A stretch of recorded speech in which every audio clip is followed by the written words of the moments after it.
Apa perbedaan bid'ah dan ijtihad? Berikut ini termasuk bid'ah atau ijtihad. Yang pertama, pengumpulan ayat-ayat Al-Quran, penulisannya serta pengumpulannya sebagai mushaf atau kitab yang dilakukan oleh sahabat Abu Bakar, Umar bin Khattab dan Zaid bin Thabit radhiyallahu anhum. Yang kedua, perbuatan Khalifah Umar bin Khattab yang mengumpulkan kaum muslimin dalam sholat tarawih bermakmum pada seorang imam.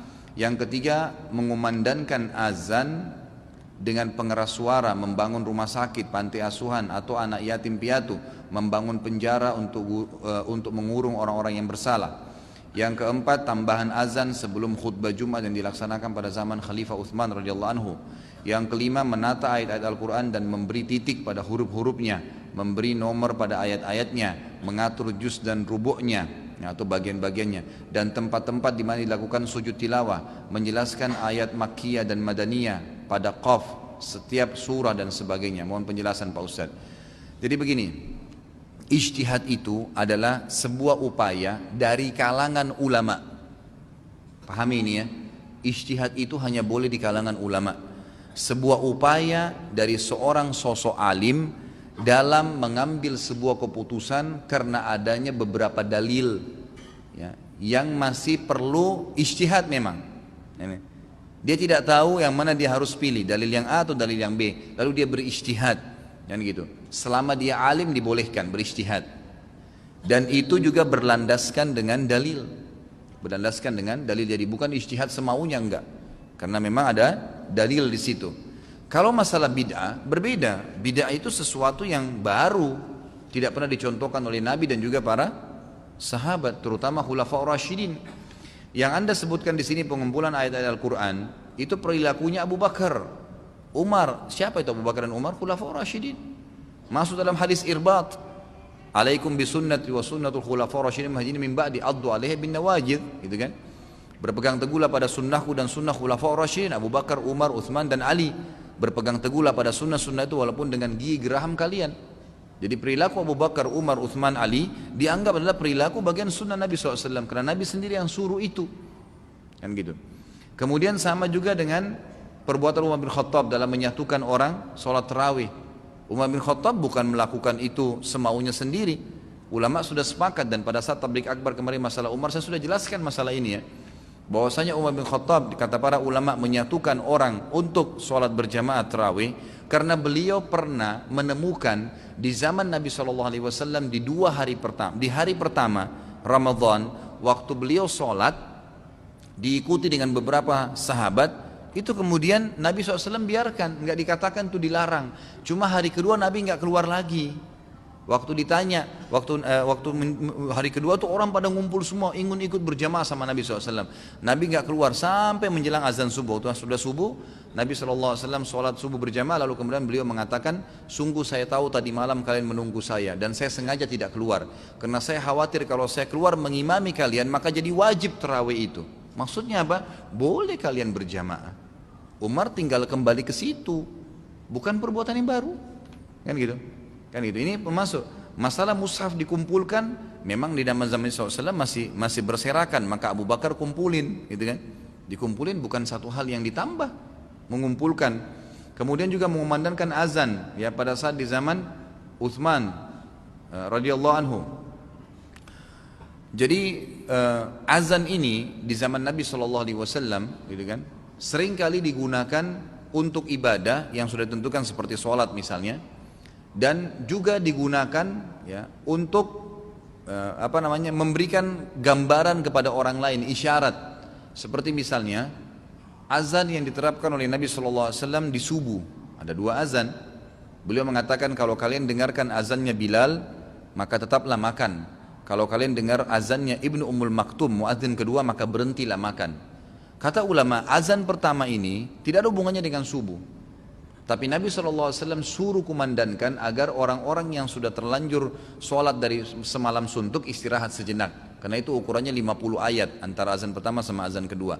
Kemudian orang yang belum bangun malam, mereka supaya bangun sholat, gitu kan. Ulama mengatakan azan pertama gak ada hubungannya dengan subuh. Tapi Nabi SAW menjadikan sebagai simbol pemberi peringat bahwasanya sudah dekat waktu subuh, gitu kan. Utsman bin Affan waktu menyuruh azan Jumat 2 kali di zaman beliau radhiyallahu anhu, Pada saat itu, Islam itu penduduk Madinah sudah makin banyak orang hijrah ke Madinah. Sampai mereka memenuhi Wadi Aqiq. Wadi Aqiq ini 7 kilometer dari Madinah, dari Masjid Nabawi.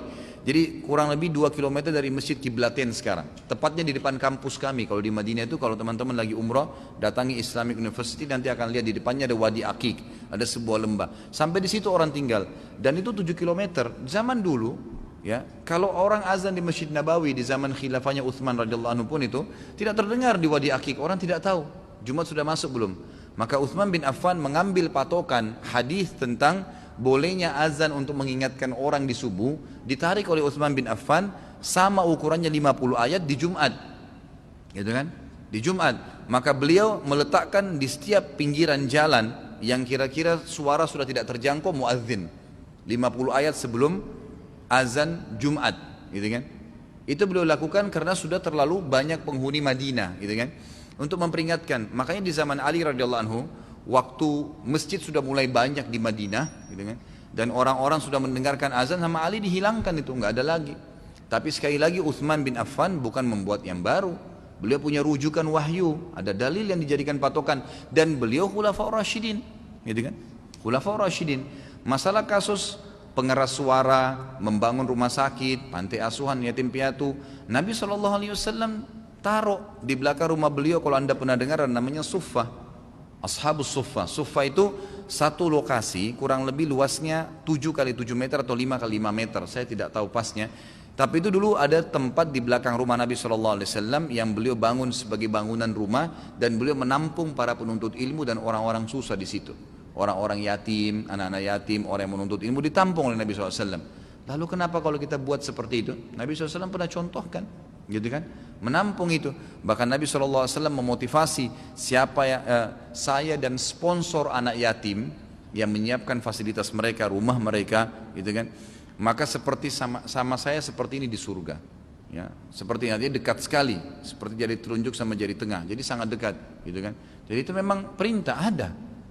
Membangun rumah sakit di zaman Nabi SAW, di zaman Khulafaur Rasyidin, zaman Nabi SAW memang masih tabib, ya, ada disilakan dengan tabib, ya, mereka memang menyatukan hadis-hadis Nabi SAW, lalu mereka mengobati sahabat-sahabat yang luka, dan mereka menukil satu sama lain cara mengobati, seperti waktu terjadi perang Badar, perang Uhud, beberapa sahabat yang luka diobati oleh sahabiat yang memang faham tentang, ya, memberhentikan obat, ada campuran-campuran tertentu yang mereka letakkan, itu semua dilakukan. Jadi di zaman Nabi SAW memang masih belum ada rumah sakit secara khusus, gitu kan.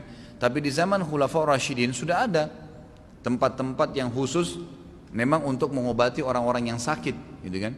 Walaupun itu biasanya masih menggunakan pelataran masjid, tapi itu ada. Jadi tidak ada yang baru di sini. Kemudian masalah membangun penjara untuk orang yang, ya, melakukan kesalahan, ini juga sama, dikatakan oleh para ulama tidak masuk dalam bid'ah karena bukan bangunan. Bid'ah itu ibadah. Ini bangunan, tidak ada masalah. Apakah kita harus sama masjid kita dengan masjidnya Nabi? Zaman Nabi itu pakai batang kurma loh, ditebang atasnya, ditebang akarnya, ditancapin. Apakah kita juga harus cari sekarang batang kurma, tidak usah pakai semen dan batu bata? Tidak, karena itu fasilitasnya, bukan perilaku ibadahnya. Beda fasilitasnya. Zaman Nabi SAW pakai unta, kita juga pakai unta, nggak usah pakai mobil? Enggak, fasilitas itu. Bukan perilaku ibadahnya sendiri, gitu kan. Kecuali kalau sholat asar 4 kita jadikan 5, kita kurangin 3, perilaku ibadahnya, gitu kan. Itu yang lain, itu yang tidak boleh. Jadi seperti itulah. Sama dengan menata ayat-ayat Al-Quran, sebenarnya bukan hal yang baru. Jadi di zaman Nabi SAW, bacaan mereka sudah ada itu, ada wakafnya, kan gitu. Ada hukum-hukum tajwid yang mereka sudah lantunkan dengan lisan mereka, mereka saling menukul itu. Kenapa sekarang ada penulisan dengan haraka, terutama di Mushaf Utsmani di zaman Utsman radhiyallahu anhu? Kenapa? Karena terlalu banyak orang-orang yang baru masuk Islam dari negeri Persia, dari orang-orang yang ajam, bukan orang turunan Arab, tidak mengerti tulisan Arab.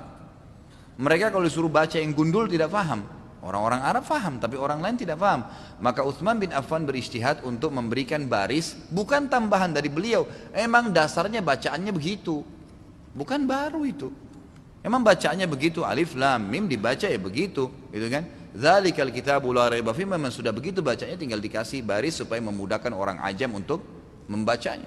Contoh kecil kita di Indonesia kalau tidak pernah belajar bahasa Arab, gitu kan, kemudian dikasih kitab gundul, bisa baca nggak? Gitu kan. Kalau kita belajar dari Iqra misalnya, kemudian memang dia menggunakan baris, lalu kemudian Al-Quran juga kita kembali, kita jadi mudah membacanya. Itu hanya untuk mempermudah saja, tidak ada hubungannya dengan menambah atau membuat-buat ibadah baru.